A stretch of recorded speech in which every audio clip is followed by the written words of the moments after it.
Hello बच्चों, तो बात कर रहे हैं 11th क्लास फिजिक्स की, जिसमें चैप्टर का नाम है motion in a plane. Motion in a plane का ये सेकंड लेक्चर है बच्चों, जिसमें हम डिस्कस करने जा रहे हैं टाइप्स ऑफ वेक्टर को।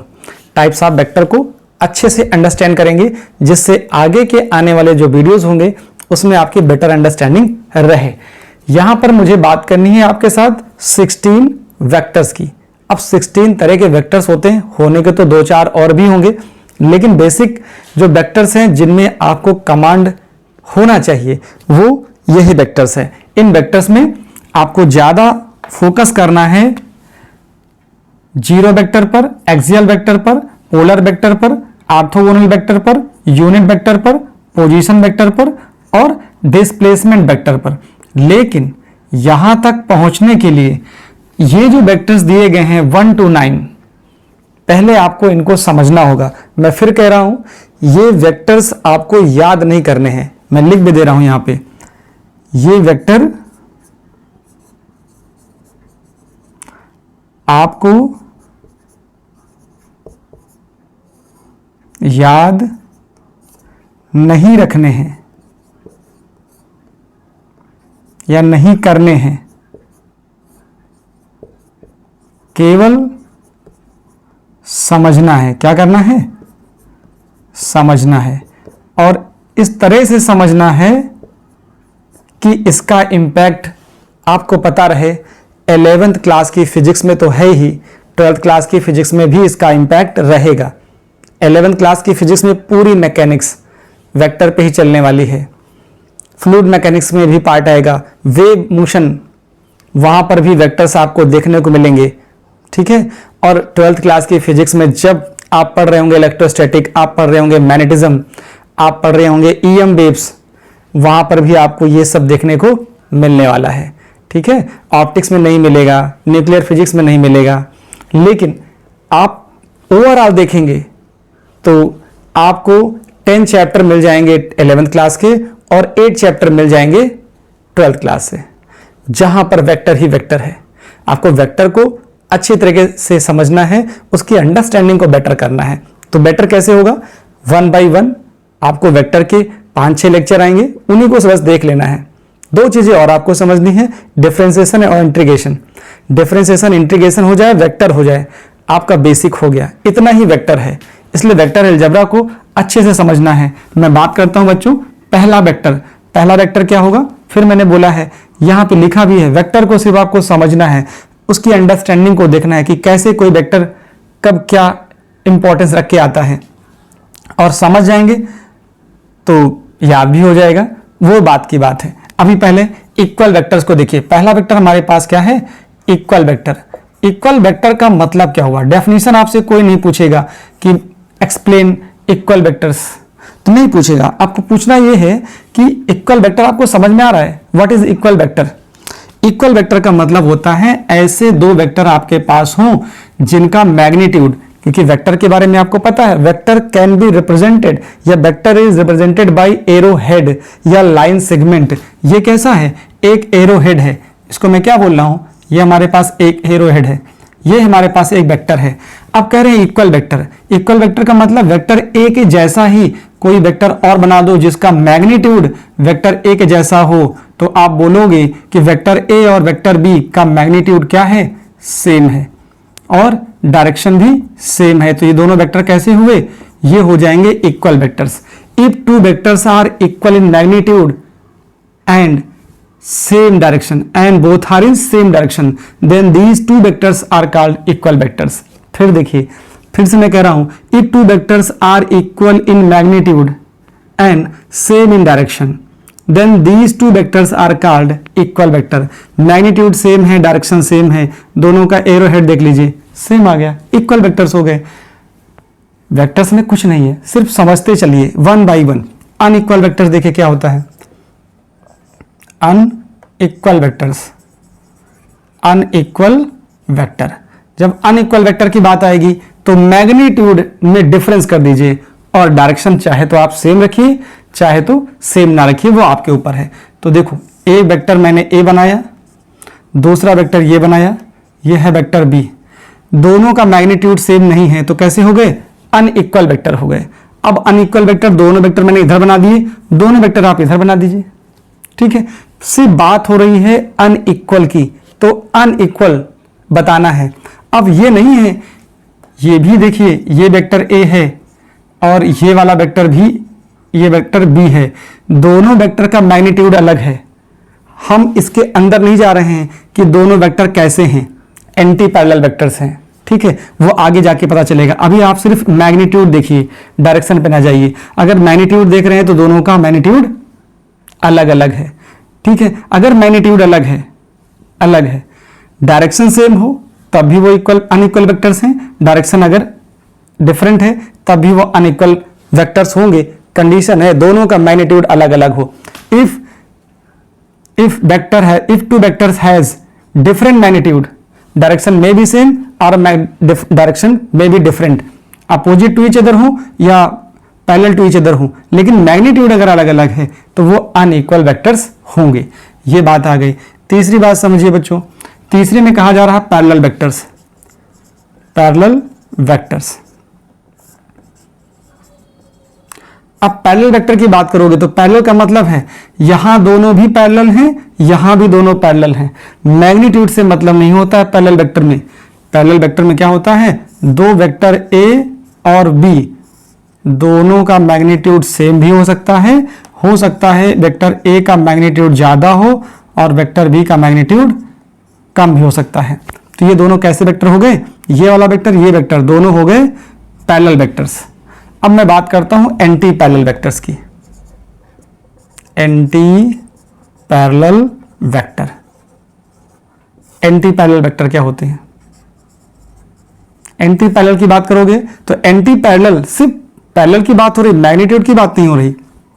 तो एक वेक्टर ये है ए वेक्टर, दूसरा वेक्टर ये है, मैंने दोनों में मैग्नीट्यूड सेम दिखाया है।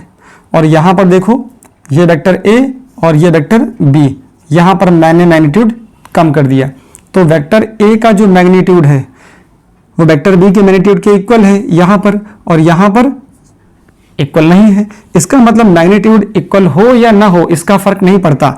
एंटी पैरेलल का मतलब है दोनों एक दूसरे के एंटी पैरेलल हो, मतलब दोनों की डायरेक्शन अलग अलग हो। दोनों की डायरेक्शन क्या है, इसकी डायरेक्शन अगर ईस्ट है तो इसकी वेस्ट होनी चाहिए, ये होता है anti parallel. Correct. Anti parallel का मतलब ये नहीं होता है कि वो मैग्नीट्यूड में भी सेम हो। अगर मैग्नीट्यूड में सेम होंगे तो कोई और वेक्टर है, अभी आपको मिलेगा। देखो क्या मिलने वाला है, नेगेटिव वेक्टर। 5th नंबर में आता है नेगेटिव वेक्टर। अब आपको ऊपर की चीजें समझ में आएंगी। नेगेटिव वेक्टर, नेगेटिव वेक्टर ये कहता है कि अगर वेक्टर ए ये है तो वेक्टर बी जो होगा वो दोनों का मैग्नीट्यूड सेम होगा, मतलब ये वेक्टर आएगा।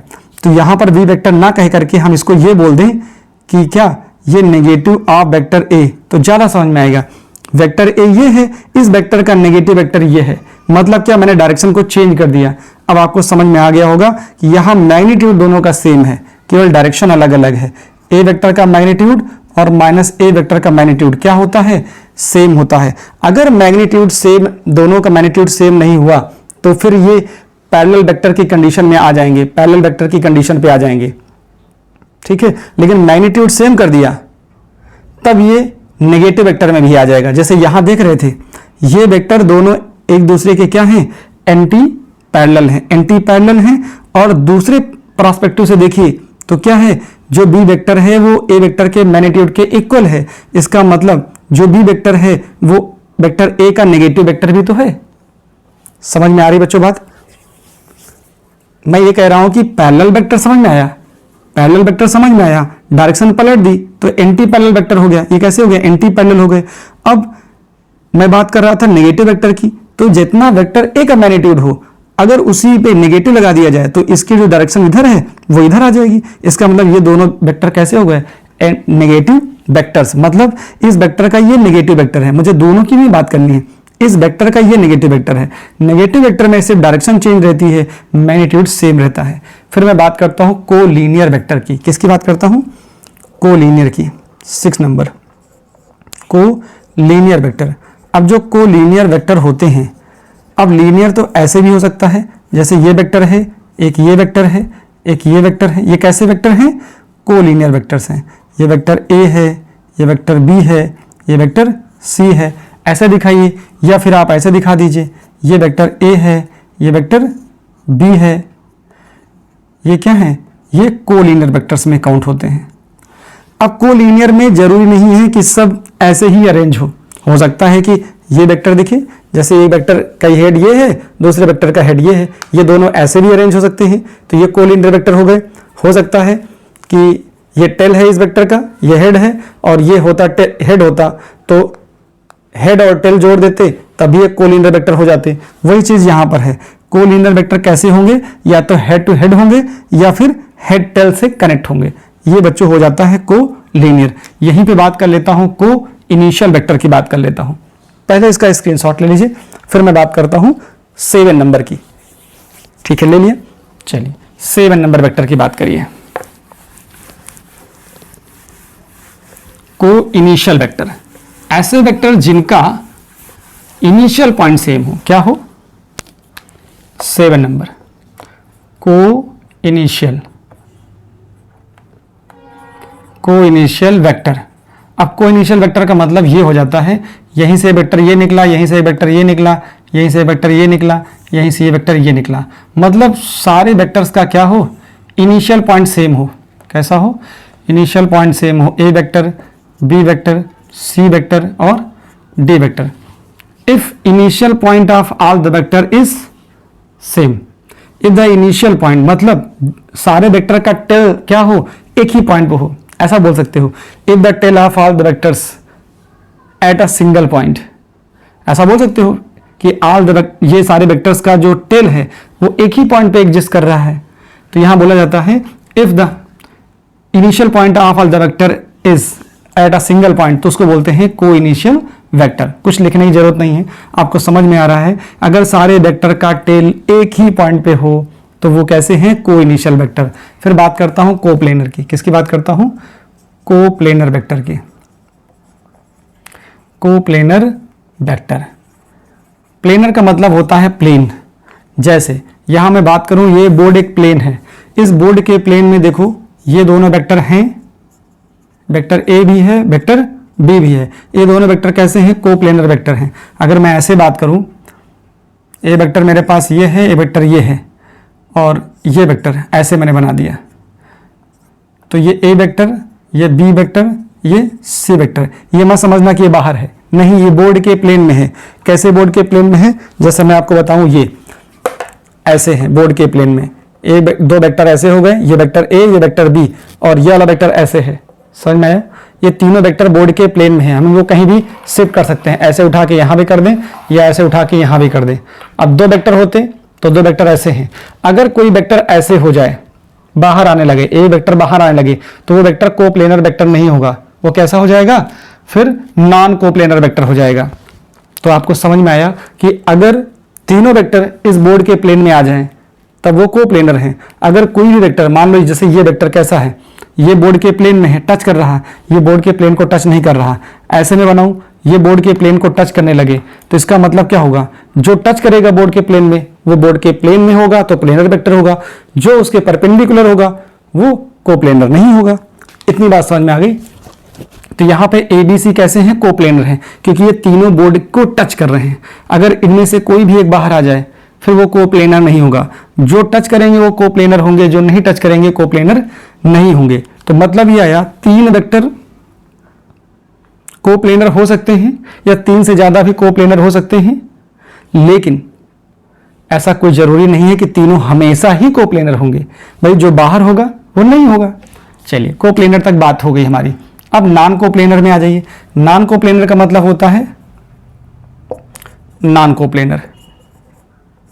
नॉन कोप्लेनर, मैंने यही बात आपको समझाई है। बोर्ड के प्लेन में हो, जैसे देखो ये मैं बना रहा हूं, एक वेक्टर ये है ए, ये वेक्टर हमारे पास बी, और इसको मैंने डॉट डॉट बनाया। कैसे बनाया? डॉट डॉट बनाया। ये वेक्टर है हमारे पास सी। तो देखो ये वाला जो वेक्टर है ये बाहर है। कैसा है? अब की बार ये वाला जो वेक्टर है, ये वाला तो है प्लेन में, ये वाला प्लेन में है, लेकिन ये वाला वेक्टर बाहर है। इसका मतलब ये वाला प्लेन में नहीं है, ये वेक्टर ऐसे है, बाहर आ रहा है। तो यहां मैं लिखूंगा कि C is not coplanar vector. A and B are coplanar but C is not coplanar. A vector B vector are coplanar, but C vector is not coplanar, non coplanar दीजिए ना, is non coplanar, non coplanar, ये बात समझ में आ जाएगी। यहां पे A B C क्या है, कोप्लेनर वेक्टर्स हैं, A vector B vector and C vector are coplanar. अब आपको ये समझ में आने लगा होगा कि प्लेनर का मतलब क्या है और नॉन कोप्लेनर का मतलब क्या है। ठीक है, प्लेनर का मतलब प्लेन में होना है और नॉन कोप्लेनर का मतलब जो प्लेन में ना हो बोर्ड की।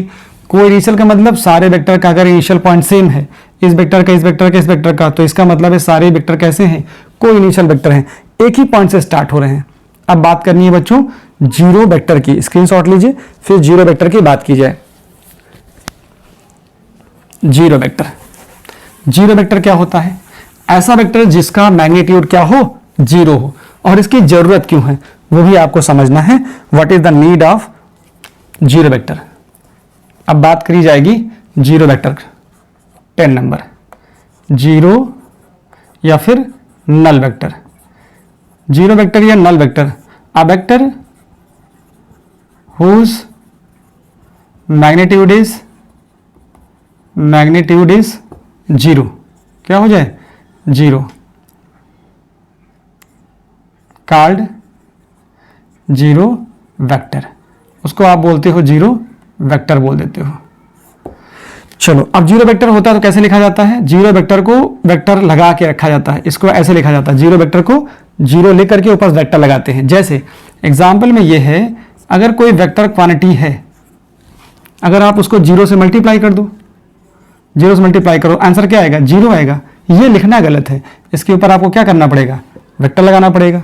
दूसरा एग्जाम्पल देखो, जैसे आपके पास पी वेक्टर का मैग्नीट्यूड और क्यू वेक्टर का मैग्नीट्यूड सेम हो, फिर आपसे पूछा जाए कि then P minus Q vector की वैल्यू क्या होगी, आप जीरो लिख दोगे तो ये गलत है। क्या लिखना चाहिए आपको, P minus Q vector is equal to zero vector, ये सही है। ठीक है, यहां पर ये सही है, ये गलत है। जीरो इंटू ए वेक्टर, अगर जीरो से मल्टीप्लाई कर रहे हो तो यहां जीरो लिखा होता तो ये गलत था, ये सही है, ये वाला सही है, ये सही है, ये गलत है। तो आपको जीरो वेक्टर की नीड आ गई कि दो वेक्टर क्वांटिटीज जिनका मैग्नीट्यूड सेम होगा उनका डिफरेंस करोगे तो जीरो वेक्टर लिखना पड़ेगा। ये लिखने की आदत डालनी है आपको। फिर मैं बच्चों बात करता हूं किसकी, 11 नंबर की। किसकी बात करनी है, एक्सियल वेक्टर की। 11 नंबर एक्सियल वेक्टर बहुत इंपॉर्टेंट है, एक्सियल वेक्टर। और आपको आगे रोटेशन में इसके सारे टर्म मिलने वाले हैं। जो रोटेशन चैप्टर है, system of particle and rotation, उसके अंदर बहुत सारे टर्म मिलेंगे। जितने टर्म मिलेंगे वो सारे कैसे होते हैं, एक्सियल वेक्टर। अ वेक्टर ये ऐसे वेक्टर होते हैं जो एक्ट करते हैं along the axis of rotation. A vector which act, those vector लिख दीजिए, those vector which are act along the axis of rotation,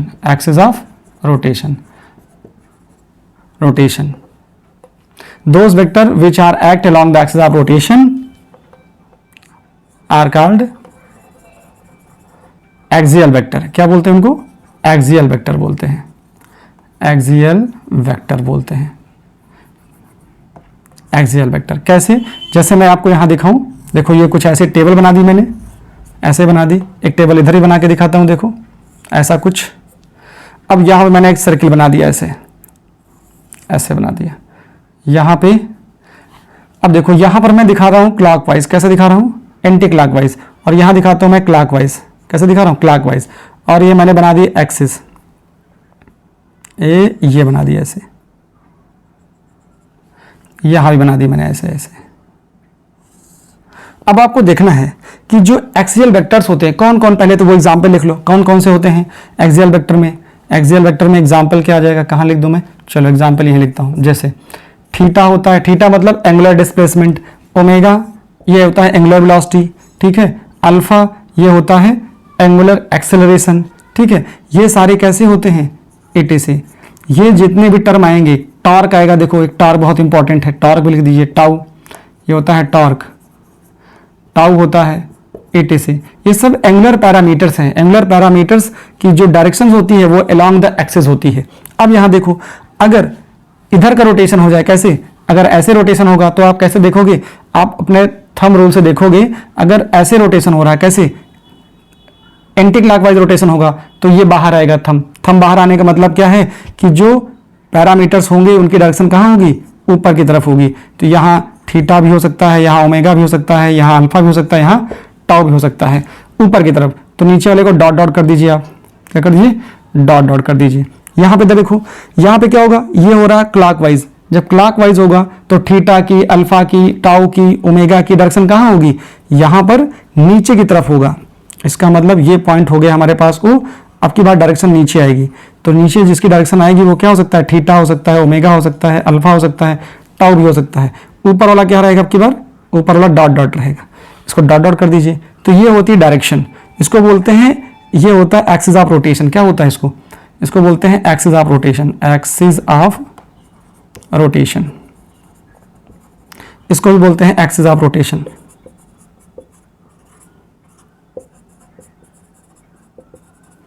तो कोई पूछेगा कि थीटा कहां पे देखना है, थीटा की डायरेक्शन कहां होगी, अलोंग द एक्सिस होगी, ओमेगा कहां होगा, अलोंग द एक्सिस होगा, जबकि पार्टिकल तो घूम रहा होगा, पार्टिकल घूम रहा होगा सर्कुलर पाथ पे, लेकिन अल्फा की, ओमेगा की, थीटा की, टाउ की डायरेक्शन अच्छे से और भी समझ में आएगा जब हम लोग बात कर रहे होंगे system of particle and rotational motion की। वहां जब आएंगे ये सारे टर्म तो हम लोग देखेंगे कि इनकी डायरेक्शन किस रूल से कैसे आगे निकलती है। अभी फिलहाल ये समझना है कि these parameters are act along the axis of rotation, ये रोटेशन के अलोंग काम करते हैं। तो लिख दिया आपने, एक्सियल वेक्टर का मतलब होता है those vector which are act along the axis of rotation. कौन कौन से हैं, अल्फा है, अल्फा है, थीटा है, ओमेगा है। नहीं तो सिंबल आप लिख रहे हैं, नाम लिखना होगा तो angular displacement, angular velocity, angular acceleration और टॉर्क, ये सारे होते हैं कैसे होते हैं, एक्सियल वेक्टर्स होते हैं। इसका भी स्क्रीनशॉट लीजिए, फिर मैं बात करता हूं पोलर वेक्टर की। ले लिया बच्चों, चलिए पोलर वेक्टर देखिए। पोलर वेक्टर कैसे होते हैं, डेफिनेशन बहुत सिंपल है, those vector which are act, लिखिए those vector which are act, polar vector है 12 नंबर पे, पोलर वेक्टर सिर्फ डेफिनेशन ही पूछी जाती है और आपसे एग्जांपल पूछ लिए जाते हैं कि what is the polar vectors, what are the polar vectors, those vector which are act along the direction of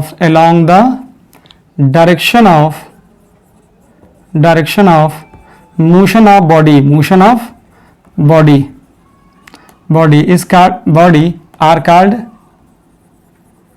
called polar vector. क्या बोलते हैं, पोलार वेक्टर हो गए। कौन कौन से होते हैं, एग्जाम्पल बहुत सस्ते से हैं पोलार वेक्टर। डिस्प्लेसमेंट, क्या होता है, डिस्प्लेसमेंट होता है, वेलोसिटी होता है, एक्सेलरेशन होता है, फोर्स होता है, बहुत सारे एग्जाम्पल हैं। इस तरह से आप इनको लिख देंगे तो बात बन जाएगी। Polar vector those vector which are act along the direction of motion of body. अगर आप इधर फोर्स लगा रहे हैं तो बॉडी का जिधर मोशन होता है फोर्स की डायरेक्शन भी वही होती है। अगर बॉडी की वेलोसिटी जिधर होती है उधर ही तो मोशन ऑफ बॉडी होता है, ऐसा नहीं है, ऐसा ही है। अगर आपने वेलोसिटी इधर दी तो बॉडी का मोशन उधर हुआ, इसका मतलब बॉडी का जिधर मोशन है उधर ही वेलोसिटी है, उधर ही एक्सेलरेशन है और वही डायरेक्शन फोर्स की है, वही डिस्प्लेसमेंट है। आप पीछे जाके सोचिए, फोर्स दीजिए, जो फोर्स की डायरेक्शन वही एक्सेलरेशन की डायरेक्शन, वही डायरेक्शन वेलोसिटी की और वही डायरेक्शन डिस्प्लेसमेंट की, तो हो गए पोलार वेक्टर्स। चलिए पोलार वेक्टर के बाद बात करते हैं किसकी, ऑर्थोगोनल यूनिट वेक्टर्स की। क्या होती है, 13 number, orthogonal unit vectors. Unit vector बच्चों ये बहुत याद रखना है, क्योंकि जब आप डॉट प्रोडक्ट क्रॉस प्रोडक्ट को अच्छे से समझेंगे तो बार बार इसी की बात होगी, न्यूमेरिकल में ये बहुत काम आएगा। Orthogonal vector, orthogonal unit vectors क्या होते हैं, the vector which are act along the vector, the unit vector ऐसा लिखो, the unit vector, unit vectors which are act along the x-axis, y-axis and z-axis. The unit vectors which are act along the x-axis, y-axis, z-axis are called orthogonal unit vector. कौन कौन से होते हैं? Unit vectors होते हैं। देखो जरा बच्चों, ये होता है एक्स एक्सिस, ये होता है वाई एक्सिस, ये होता है जेड एक्सिस। ये एक्स एक्सिस, ये वाई एक्सिस और ये जेड एक्सिस। तो यहां पर होता है इंटरसेक्टिंग पॉइंट। एक्स डायरेक्शन में जो वेक्टर काम करता है उस यूनिट वेक्टर का नाम है आई कैप। जेड डायरेक्शन में जो काम करता है, वाई डायरेक्शन में जो काम करता है वो जे कैप, और जो जेड डायरेक्शन में काम करता है यूनिट वेक्टर उसका नाम है के कैप। तो यहां लिख दीजिए I cap, J cap, K cap are the unit orthogonal unit vectors हैं। कैसे हैं? ऑर्थोगोनल यूनिट वेक्टर्स हैं। Vectors in X Y Z direction है। अब ऑर्थोगोनल क्यों कह रहे हैं? क्योंकि ये तीनों वेक्टर एक दूसरे के म्यूचुअली परपेंडिकुलर हैं। कैसे होंगे जरा देखो बच्चों, अगर ये तीनों एक दूसरे के म्यूचुअली परपेंडिकुलर हैं तो कुछ ऐसा सीन बनेगा। देखो ये ऐसा बनता है, ये ऐसा हो गया, ये क्या हो जाएगा? ये एक्स डायरेक्शन का हो गया।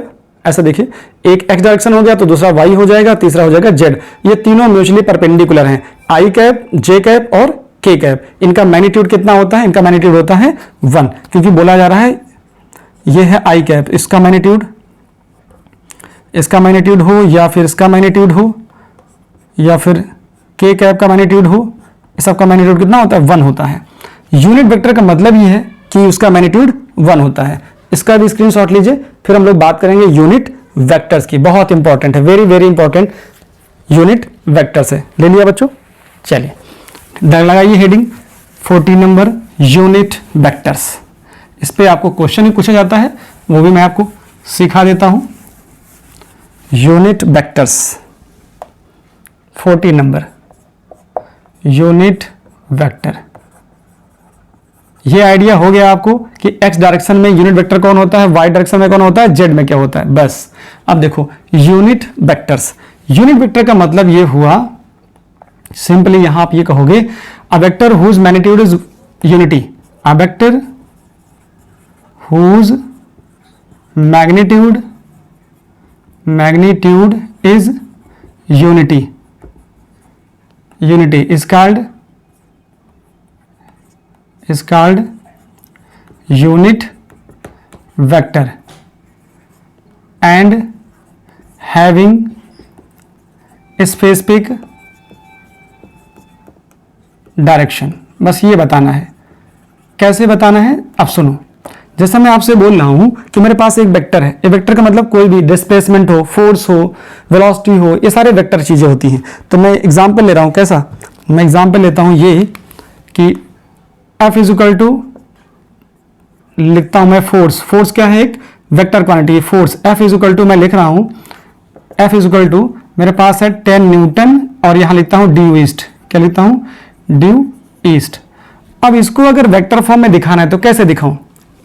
जैसे इसको दिखाना है तो मुझे कैसे दिखाना चाहिए? क्योंकि आपको पता है बच्चों, ये होता है ईस्ट, ये होता है वेस्ट, ये होता है नॉर्थ और ये होता है साउथ। अब मुझे दिखाना है 10 न्यूटन ड्यू ईस्ट। ठीक है, अब कैसे दिखाना है? इसका मतलब ऐसे ही बनाना पड़ेगा मुझे, और यहाँ पे ओरिजिन होता है, इस जगह से मैं ऐसे एरो बनाऊंगा क्योंकि ये ईस्ट की डायरेक्शन है। तो यहाँ पे क्या आ जाएगा? ये F इक्वल टू हो जाएगा 10 न्यूटन और ईस्ट इधर ही है तो बताने की कोई जरूरत नहीं है, ये ईस्ट वेस्ट नॉर्थ और इधर साउथ हो जाएगा। तो ये मुझे पता चल जाएगा कि ये वेक्टर मुझे ईस्ट में बनाना था और ये 10 न्यूटन है वो बता रहा है इस वेक्टर का मैग्नीट्यूड। तो इस तरह से बच्चों इसको समझना और समझाना आसान हो जाता है जब आप ऐसा वेक्टर बना देते हैं। कैसा? इस डायरेक्शन का वेक्टर आप बना देंगे तो पता चल जाएगा कि 10 न्यूटन कहाँ है? ईस्ट में ही है। चलिए ये बात आई, लेकिन एक डेफिनेशन और होती है जिससे आपको न्यूमेरिकल में डील करना है। क्या होती है कि a vector divide by its magnitude. किसी वेक्टर को उसके मैग्नीट्यूड से डिवाइड करेंगे तो जो मिलेगा वो क्या होगा, यूनिट वेक्टर। एक डेफिनेशन आपको और समझाता हूं, एनी वेक्टर इससे न्यूमेरिकल लगते हैं, any vector divided by any vector divided by its magnitude gives unit vector.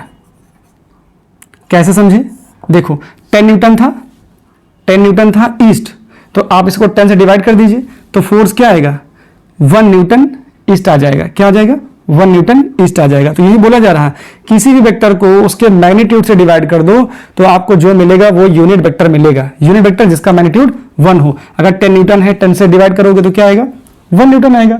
Magnitude 1 आ गया, डायरेक्शन वही है अभी भी।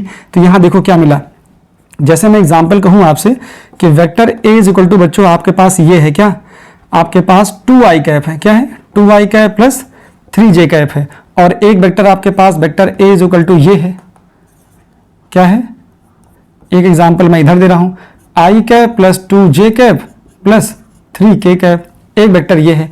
अब आपसे पूछ रहा हूं मैं यूनिट वेक्टर बताइए, क्या बताइए, यूनिट वेक्टर बताइए। यूनिट वेक्टर को कैसे लिखते हो, जो भी वेक्टर दिया जाए, यूनिट वेक्टर क्या होता है, एन कैप होता है। क्या होता है, एन कैप। अगर वेक्टर ए दिया गया है तो यूनिट वेक्टर क्या होगा, यूनिट वेक्टर ए कैप लिख सकते हो, ये भी चलेगा। आप एन कैप लिखते वो भी सही है। यहां क्या होगा, यूनिट वेक्टर तो यूनिट वेक्टर जो आएगा वो ए कैप लिख सकते हो। अगर ये वेक्टर बी होता तो बी कैप लिख देते, वो भी यूनिट वेक्टर होता। अब यहां पे होता है फॉर्मूला, क्योंकि इस डेफिनेशन से फॉर्मूला निकल के आएगा। क्या आएगा, N cap is equal to vector जो दिया जाए वो वेक्टर डिवाइड बाई उसका मैग्नीट्यूड। तो ये तो हो जाता है फॉर्मूला। अब देखो यहां ए लिखा है, इसलिए यहां ए कैप लिख देते तो ज्यादा अच्छा हो जाता। एन कैप मैं समझा रहा हूं, जहां कुछ भी नहीं होगा आपको बताना है कि डायरेक्शन क्या है, डायरेक्शन के लिए आप एन कैप लिख दीजिए, लेकिन ये तो पता रहेगा कि वेक्टर ए दिया है कि वेक्टर बी दिया है। अगर वेक्टर ए है तो आप ए कैप लिखिए, वेक्टर बी है तो बी कैप लिख दीजिए, कोई बहुत बड़ा इशू नहीं होता है। चलिए लिखने का तरीका क्या है वो देख लीजिए।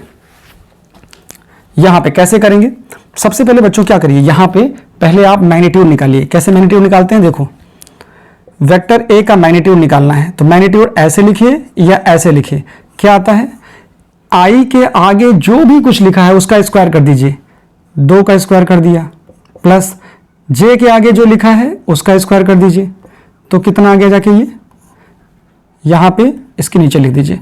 यहां पे आ जाएगा बच्चों ये 2 का स्क्वायर 4, 3 का स्क्वायर 9, तो ये कितना आ गया, ये आ जाएगा √13। अब पैटर्न क्या है ए कैप निकालने का, यूनिट वेक्टर का पैटर्न जो है, यूनिट वेक्टर ए कैप की जो वैल्यू आएगी वो vector A divide by magnitude आएगा। क्या आएगा, मैग्नीट्यूड आएगा। मैग्नीट्यूड के लिए क्या, वेक्टर ए जो दिया था वही लिख दीजिए, 2i cap plus 3j cap. Cap लगाना जरूरी है, इससे पता चलता है कि यूनिट वेक्टर है। और मॉड कितना आया, √13, तो यहां √13 पुट कर देंगे। और आगे क्योंकि आपको डायरेक्शन पता नहीं है इसकी तो बस इतना छोड़ देंगे, ये यूनिट वेक्टर हो जाता है। ऐसे ही इस एग्जांपल में क्या आएगा, वेक्टर ए, क्योंकि देखो इसमें 3D है, आई cap J cap K cap तीनों है, यहाँ पे आई और जे ही है। यहाँ पे कैसे आएगा, मॉड निकालना है तो वेक्टर ए का मॉड लिखेंगे या ए लिख दीजिए और यहाँ लगाएंगे स्क्वायर रूट। क्या आएगा, आई के आगे 1 है तो 1 का स्क्वायर, जे के आगे 2 है 2 का स्क्वायर, अगर माइनस में है तो माइनस लिखिए, प्लस है तो प्लस लिखिए, प्लस 3 का स्क्वायर कितना आ जाएगा जाके, ये यहां से बच्चों ये आएगा जाके 1 + 4 + 9, तो ये हो जाएगा यहां पर, ये हो जाएगा देखो 9 4 13 और ये 14, कितना आ गया 14 आ गया। तो यहां से लिखिए ए कैप इक्वल टू कितना आएगा, यूनिट वेक्टर जो ए कैप आएगा उसको लिखना है vector A divide by mod A. तो ए की वैल्यू कितनी थी, I cap plus 2j cap plus 3k cap divide by √14। तो इतना करने से आपको यूनिट वेक्टर निकालने आ जाएगा। आपको बहुत सारी प्रॉब्लम मिलेंगी जहां पर आपको यूनिट वेक्टर निकालना होगा। हो सकता है कभी कभी ए और बी वेक्टर को जोड़ने के बाद यूनिट वेक्टर निकालना पड़े, हो सकता है ए माइनस बी, ए और बी सी वेक्टर का या ए और बी वेक्टर का माइनस करने के बाद यूनिट वेक्टर निकालना पड़े। तो आपको तरीका यही है कि चाहे सिंगल वेक्टर हो या फिर दो वेक्टर को ऐड करके यूनिट वेक्टर निकालना हो या फिर दो वेक्टर को सबट्रैक्ट करके यूनिट वेक्टर निकालना हो। अगर सबट्रैक्ट या ऐड करके निकालना है तो एन कैप लिखना, और किसी सिंगल वेक्टर की वजह से निकालना हो, एक ही वेक्टर दिया है, ए दिया है तो ए कैप कर लीजिए, बी दिया है तो बी कैप कर लीजिए। अगर ए माइनस बी करेंगे तो फिर एन कैप लिखना बनता है आपके लिए। इसका भी स्क्रीनशॉट लीजिए। फिर मैं बात करता हूं आपके साथ पोजीशन वेक्टर की। ले लिया बच्चों, पोजीशन वेक्टर देखिए।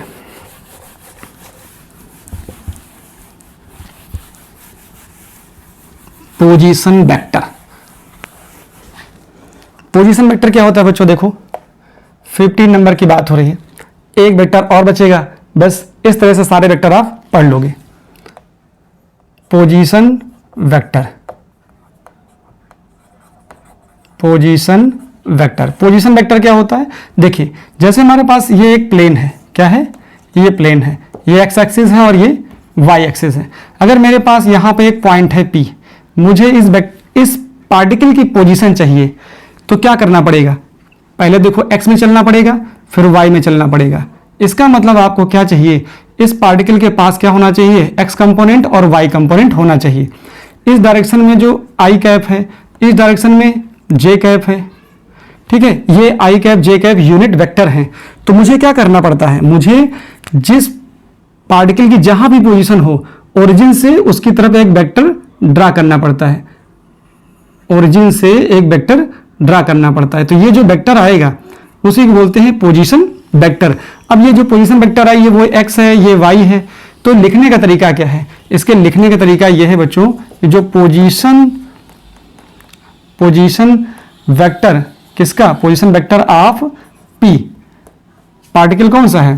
पार्टिकल P होगा, उसको क्या लिखेंगे? लिखेंगे vector r is equal to X I cap Y J cap, ये लिख दिया जाएगा। अगर यहां पे 3 पॉइंट होते, एक्स वाई जेड होता तो क्या होता? अगर पॉइंट यहां पर क्या होता? एक्स वाई जेड होता। एक्स वाई जेड के लिए क्या लिखते? अगर कोई पॉइंट होता, पोजीशन वेक्टर, मैं नोट में लिख देता हूं, note position vector for point P x comma Y comma Z.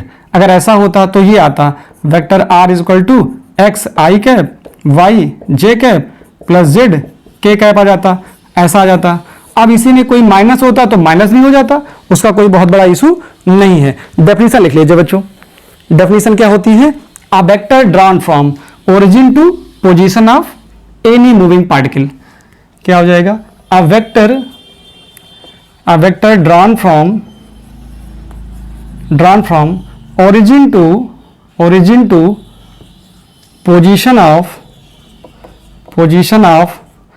particle is called position vector. इसको बोलते हैं पोजीशन वेक्टर हो जाता है। अब लिखने के लिए मैंने बता दिया है, अगर पार्टिकल के पास क्या होगा? केवल x और y कंपोनेंट होगा। क्या होगा? अगर पार्टिकल के पास जो P पॉइंट है उसके पास क्या हो? P x कामा y हो खाली, तो ऐसा लिखेंगे। x y z होगा तो ऐसा लिखेंगे। कोई पॉइंट माइनस में हो जाएगा तो वो माइनस में आ जाएगा। अगर z माइनस में होगा तो माइनस z क्या आ जाएगा? अगर y माइनस में है तो माइनस y j माइनस में आ जाएगा। ठीक है, अब दूसरी हिंट लगाइए, क्योंकि इस तरह से क्या होगा ना कि आपको एक आइडिया मिल गया। अच्छा, ये क्वेश्चन दे देता हूं, देखो आप करो। जैसे मैं पूछूं आपसे position of particle, position of particle क्या है? ऐसे है, position of particle in X Y plane is 2,6, ये दे दिया गया है। अब पोजीशन वेक्टर बताइए, पोजीशन ऑफ पार्टिकल। तो पोजीशन वेक्टर क्या आएगा? देखो इसका जो आएगा पोजीशन वेक्टर आर कैप आएगा, ये आएगा। देखो एक्स वाई प्लेन में है तो इसका मतलब है कि पहला एक्स है दूसरा वाई है। क्या है? ये एक्स है ये वाई है, तभी तो यहां पे क्या आएगा? X I cap Y J cap आएगा, और ये वेक्टर आर इक्वल टू हो जाएगा 2i cap plus 6j cap. ये बहुत ध्यान देना है। अगर हो सकता है कि प्लेन कौन सा है, प्लेन होता वाई जेड, तो यहाँ ये j और k में आता। अगर ये होता एक्स जेड प्लेन तो पहला i के साथ आता, दूसरा k के साथ आता। बहुत इंपॉर्टेंट बात है, ध्यान रखना है इस चीज को कि प्लेन कौन सा है, बहुत इंपॉर्टेंट है। प्लेन कौन सा है, प्लेन डिसाइड होते ही अगर ये एक्स वाई है तो पहला एक्स वाई बन गया, अगर ये वाई जेड है तो यहाँ वाई जेड बन जाएगा, जेड एक्स है तो जेड एक्स बन जाएगा। आई और आई जे के उसी के हिसाब से लगाना है आपको। बच्चों एक वेक्टर और बच रहा है, उसका भी थोड़ा सा एनालिसिस कर लीजिए। क्या है?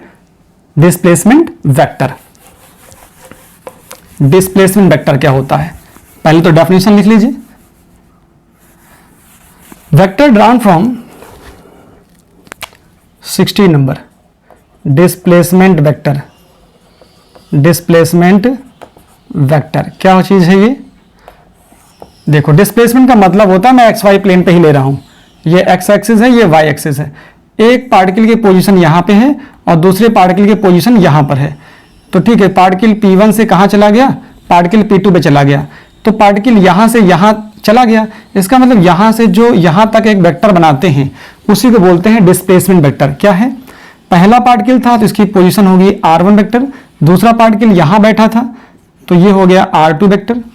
तो मुझे बताना है कि डेल्टा r क्या होगा। ये होता है डिस्प्लेसमेंट वेक्टर। डिस्प्लेसमेंट वेक्टर का मतलब है वेक्टर ड्रॉन फ्रॉम, कहां से? From initial position to final position. बस क्या लिखना है? Vector drawn from initial position of particle to final position of particle. ठीक है, initial position of particle to final position of particle में जो वेक्टर ड्रा करते हो वही होता है डिस्प्लेसमेंट वेक्टर। इसका मतलब ये इनिशियल है, ये फाइनल है, ये इनिशियल है, मैं जा कहां रहा हूं, मैं जा रहा हूं इधर। इसका मतलब मुझे ये लिखना है r1 vector plus delta r vector is equal to, ये होता है डेल्टा r वेक्टर, मुझे यही निकालना है, तो ये हो जाएगा r2 वेक्टर। अगर ये फाइनल है तो क्या होगा, ये प्लस ये होगा, तो यहां से डेल्टा r की वैल्यू क्या आएगी, डेल्टा r की वैल्यू आ जाएगी r2 माइनस r1 वेक्टर आ जाएगा। अगर ऐसा होता कि ये वाला इनिशियल होता, ये फाइनल होता, अगर ऐसा मान लिया जाए कि नहीं, आपको क्या निकालना है, आप P2 से P1 जाओ, ये किसके लिए है, ये तो P1 से P2 के लिए है। अगर ऐसा फॉर्मूला होता क्या, delta r equal to r1 minus r2, इसका मतलब क्या होता, इसका मतलब होता कि आपको डिस्प्लेसमेंट वेक्टर निकालना है कहां, P2 से P1 की ओर। तो देखना पड़ेगा बच्चों कि आप यहां से यहां जा रहे हो या यहां से यहां जा रहे हो। क्वेश्चन के थ्रू ले लीजिए। देखिए क्वेश्चन क्या कहता है, जैसे मैं आपसे बात करूं, ये पॉइंट मैं देता हूं 6,3 और इसको मैं देता हूं 2,4, क्या देता हूं 2,4। अब मैं आपसे पूछ रहा हूं कि r1 बताइए, r2 बताइए, मुझे डेल्टा r निकालना है। डेल्टा r निकालना किधर, मुझे डेल्टा r निकालना है, ये डेल्टा r निकालना है किधर, मुझे इस साइड में निकालना है। मतलब ये फाइनल पोजीशन है और ये इनिशियल पोजीशन है, दो तरह से क्वेश्चन बनता है। अब डेल्टा r अगर कहीं ऐसा लिखा है, ये लिखा r2 माइनस r1, इसका मतलब ये हुआ कि जो डेल्टा ये वाला लिखा गया है, इसको आप ये भी कह सकते हो क्या, डेल्टा r21। इसका मतलब है कि 2 फाइनल है, 1 इनिशियल है। यहां पे क्या आएगा, यहां पे आ जाएगा डेल्टा r12। ठीक है, ऐसे आएगा। तो मैं पूछूं आपसे, find delta r12 and delta r21, तो कैसे निकालेंगे, देखो जरा सा। डेल्टा r12 का मतलब हो जाएगा, यहां से देखना, ये हो जाएगा r1 माइनस r2 हो जाएगा, r1 माइनस r2 हो जाएगा। r1 की वैल्यू जरा देखो, r1 के लिए ये निकलेगा कितना, 2i cap 4j cap minus, इसके लिए देखेंगे तो ये x है, ये y है, कितना आएगा 6i cap plus 3j cap. तो देखो 2 ये माइनस हो जाएगा, तो 2 माइनस 6 करेंगे तो माइनस का 4i कैप आ जाएगा, ये होगा 4j कैप, यहां से आएगा माइनस 3j कैप, तो ये आ जाएगा सिर्फ j कैप। वैसे ही बच्चों जरा इसका देखो, डेल्टा R21, 21 का मतलब आ जाएगा R2 माइनस R1। जो पहले हो पहले लिखो, जो बाद में है बाद में लिखो। इसका मतलब क्या आ जाएगा, देखो R2 का मतलब ये वाला था, ये आ जाएगा 6i प्लस 3j माइनस दूसरा क्या आएगा ये वाला 2i cap plus 4j cap, ये आया। यहां से इसको माइनस करोगे तो क्या आएगा, ये आएगा 4, यह आएगा 4j cap 4i cap, sorry 4i cap. और जब ये माइनस करोगे तो देखो 3i माइनस 4j, क्योंकि ओपन करोगे तो माइनस हो जाएगा, यहां से आ जाएगा माइनस का j कैप। तो दोनों में फर्क आ रहा है, देख रहे हो, दोनों में फर्क आ रहा है। तो देखना पड़ेगा कि आपसे क्या पूछा जा रहा है, आप कैसे निकाल रहे हो। तो डिस्प्लेसमेंट वेक्टर ही बच्चों आपको क्लियर हो गया। तो ये सारे वेक्टर जो होते हैं, इन वेक्टर्स का मैंने बोल दिया है कि सिर्फ आपको समझना है, जो जहां ज्यादा आपको दिमाग लगाना है वो 10 से लगाना है, 10 के बाद आपको वर्कआउट करना है। ये हो गया बच्चों टाइप्स ऑफ वेक्टर। मिलते हैं नेक्स्ट वीडियो में, जहां हमारी बात होगी वेक्टर का एडिशन और सब्ट्रैक्शन, साथ में बात कर लेंगे मल्टीप्लिकेशन की। तो मल्टीप्लिकेशन में by a real number by a scalar number बात करेंगे, क्योंकि मल्टीप्लिकेशन का जो प्रोसेस है वो थोड़ा लेंदी है। डॉट प्रोडक्ट अलग पढ़ना है, क्रॉस प्रोडक्ट अलग पढ़ना है।